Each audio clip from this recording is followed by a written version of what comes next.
आशा करता हूं आप सब बहुत अच्छे होंगे। मेरा नाम है सिद्धांत अग्निहोत्री। स्टडी ग्लोस पे आपका बहुत बहुत स्वागत है। आज मैं आपको 3 चीजें बताऊंगा जो आईएएस बनने के लिए जरूरी हैं। कल हमारी सेल खत्म हो जाएगी रात 12 बजे। यूपीएससी के लक्ष्य बैच को अगर आपको ज्वाइन करना है, लिमिटेड सीट्स है, तो सिर्फ कल का टाइम है आपके पास। 10,000 का कोर्स दोस्तों हमने निकाला है, 1 साल की वैलिडिटी है। पर्सनल गाइडेंस मैं खुद देता हूं। एक Telegram group, particular Telegram group join करवाया जाता है। 15 जुलाई को आंसर राइटिंग शुरू होगी। आंसर राइटिंग इवैल्यूएशन होगा, लाइव और रिकॉर्डेड सेशन होंगे। तो शुरुआत करते हैं। चलिए, तो आईएएस बनना इतना आसान नहीं है। कल यूपीएससी प्री का रिजल्ट आया, ठीक है। वो क्या 3 चीजें करनी हैं जो आपको बहुत इंपॉर्टेंट एग्जाम में आगे बढ़ाएंगी, सबसे पहले समझना है। फर्स्ट चीज जो आपको बहुत ही ज्यादा जरूरी है वो है आपके सब्जेक्ट्स।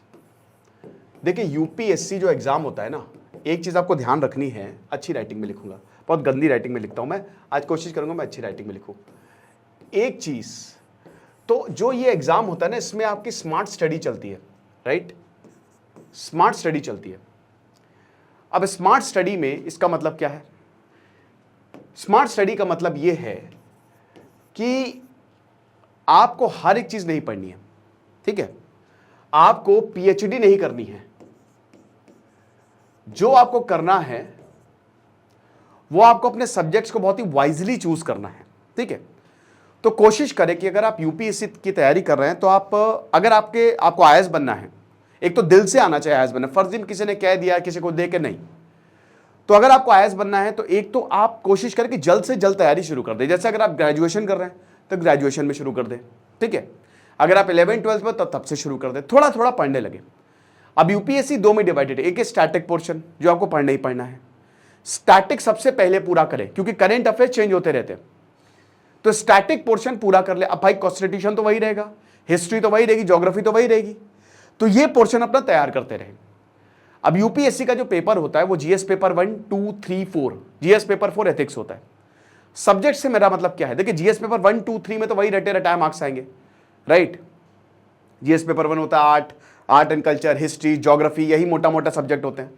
तो उसमें वही मार्क्स आते हैं आपको। 250-250 मार्क्स के पेपर, मतलब जो पेपर होते हैं टोटल, ठीक है।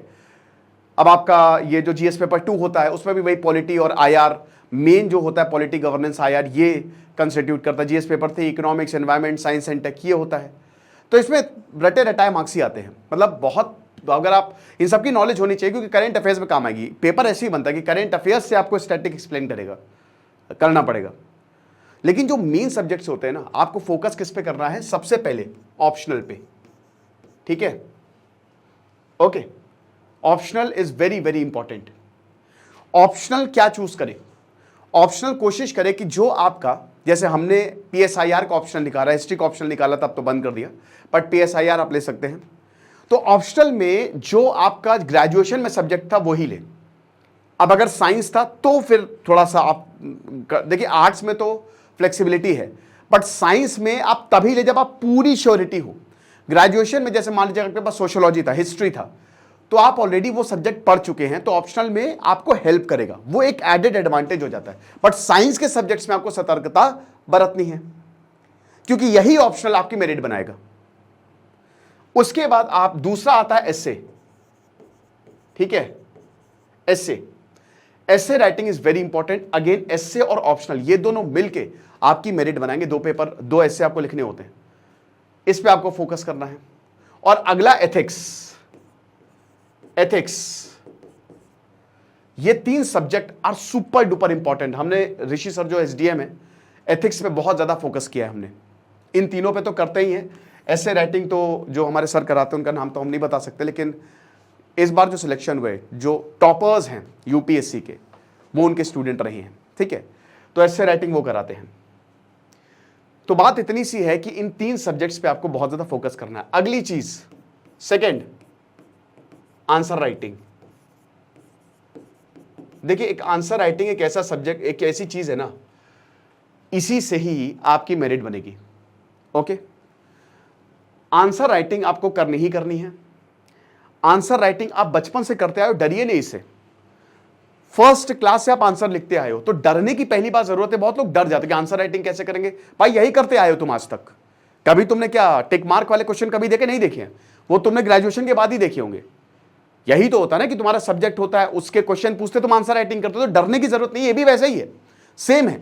जिस तरीके से ज्योग्राफी में तुम डायग्राम बनाते हुए आए हो, हिस्ट्री में तुम डेट समझाते हुए आए हो, वही करना है यहां पे भी भाई। बायो में कितने मस्त डायग्राम हम बनाते थे, वही यहां पे करना है, तो डरने की जरूरत नहीं है। लेकिन आंसर राइटिंग बहुत ही स्ट्रैटेजिक होती है इसमें, ठीक है। 150 वर्ड्स और 250 वर्ड्स प्रैक्टिस करनी पड़ेगी आपको।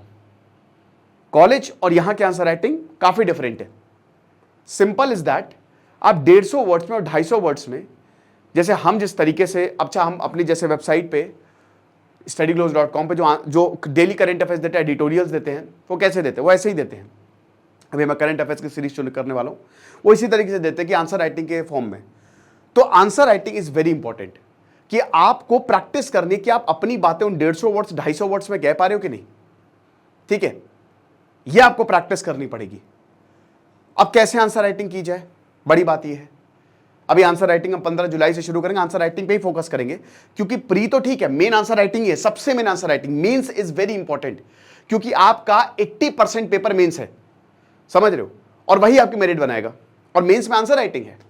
सारे सब्जेक्ट्स की पकड़ आपको होनी चाहिए, आपके टिप पे कंसेप्ट होने चाहिए। आप सब याद नहीं कर पाओगे, 100% में 50% ही याद रहेगा, 40 से 50%। बट कैसे करनी है? कोई एक सब्जेक्ट फंडामेंटल राइट्स पढ़ा। अब फंडामेंटल राइट्स के जब आप पढ़ो तो आप उसके क्वेश्चंस देखो, प्रीवियस ईयर्स क्वेश्चन या मॉक टेस्ट में क्या आप क्वेश्चंस लगा पा रहे हो, क्या आप आंसर फ्रेम कर पा रहे हो। आंसर राइटिंग कैसे की जाती है वो तो हम बाद में करेंगे, लेकिन हम फिलहाल वो बताऊंगा मैं क्योंकि डेली अब यूपीएससी लेक्चर्स आएंगे, तो that is very very important. So answer writing पे फोकस करना है, क्योंकि यही आपको, ज्यादातर लोग आंसर राइटिंग में फोकस तो करते बट आंसर कर नहीं पाते हैं। मुझे बहुत बड़ी बड़ी कोचिंग से कुछ बच्चे आते हैं, उन्होंने इतने लाख रुपए दिए, कहते कि सर बता दिए। मैंने कहा भाई उनसे पूछो, कहते सर वहां पे कहां पूछे, वो बताते ही नहीं है। तो बात इतनी सी है कि you know you have to focus on this. And the last one is quality. Quality देखो ये बहुत इंपॉर्टेंट है। Step 1 is quality. अब ये क्वालिटी क्या है? Quality not quantity. देखो क्वालिटी में आएगा टाइम मैनेजमेंट, जिसका मैंने कोर्स भी बनाया by the way. Time management 24 घंटे आपके पास, जिसमें 8 घंटे आपको सोना ही सोना है, बस नींद से कॉम्प्रोमाइज नहीं करना है। 7 से 8, 6 से 8 घंटे आपको सोना है, दैट्स इट। बचे कितने? 16 घंटे। 16 घंटे में से बस आपको 8 घंटे देने हैं पढ़ाई के लिए। शुरुआत में 8 घंटे दे बहुत है, और 8 घंटे आसानी से निकल जाते हैं। वर्किंग प्रोफेशनल है तब भी आप 6 घंटे निकाल लोगे। वर्किंग प्रोफेशनल को मैं ये बिल्कुल रिकमेंड करता हूं कि आप कोचिंग जरूर ले लो, स्पेशली ऑनलाइन कोचिंग आप लो तो उससे बेस्ट कुछ नहीं है।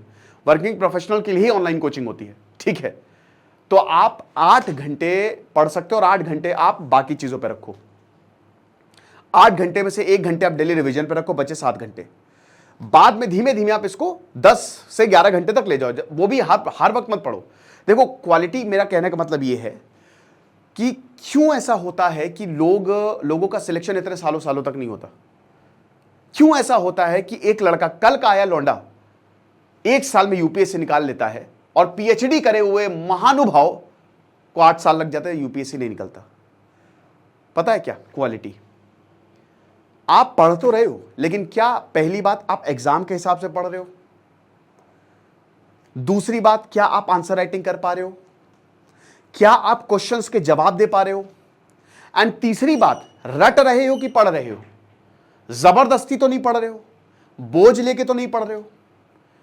जितना पढ़ रहे हो ऐसा पढ़ो कि दूसरों को पढ़ा दो। कंसेप्ट्स इतने शानदार क्लियर हो कि मजा आ जाए। लोग पढ़ते रहते, ये भी पढ़ ले, क्वांटिटी कर ले, ये भी पढ़ ले, वो भी। भाई M Laxmikanth is more than enough for constitution. उसके बाहर से सवाल नहीं आएगा। एक कोई स्टैटिक बुक पकड़ लो और एक करंट अफेयर्स ले लो, बस इतना ही करना है। तो ये पढ़ ले, वो पढ़ ले, ये मैगजीन, वो मैगजीन, ये न्यूज़पेपर पढ़ो, नो डाउट करेंटली अपडेटेड रहो, लेकिन जितना पढ़ो बहुत ही शानदार पढ़ो। ऐसा पढ़ो कि मजा आ जाए, भूलो ना कभी। समझ रहे हो? जबरदस्ती पढ़ना, जबरदस्ती रटना, टाइम मैनेज नहीं हो पा रहा है। Time management is very important in quality. So quality study पे आपको